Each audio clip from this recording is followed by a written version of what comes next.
ভেটকি মাছ একটা সুন্দর রেসিপি। প্রথমে ফার্স্টে ভেটকি মাছ, হলুদ গুঁড়ো, লবণ, কাঁচা লঙ্কা, লেবু, আদা বাটা, সর্ষে, কালো সর্ষে, লেবুটাকে ভালো করে মাখিয়ে নেব। নুন দিয়ে লেবু দিয়ে ভেটকি মাছটাকে ভালো করে মাখিয়ে নিয়ে তাতে একটু আদা কুচি মাখিয়ে নেবো ভালো করে। মাখিয়ে নেওয়ার পর করবে তাতে আমি একটা মিক্সড মশলা করে নিই। সর্ষে বাটা, একটু সর্ষের তেল, হলুদ গুঁড়ো মিক্সড করে মাছগুলোকে মিক্সডের ভেতরে ভালো করে ম্যারিনেট করে রেখে কিছুক্ষণ পর কলা পাতায় মাছটাকে দিয়ে একটা কাঁচা লঙ্কা দিয়ে ভালো করে মুড়ে নেব।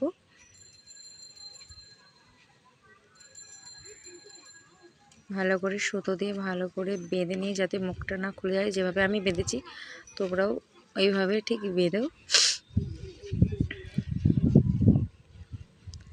সব রেডি আমার, একে একে সব করে কমপ্লিট করে নিয়েছি।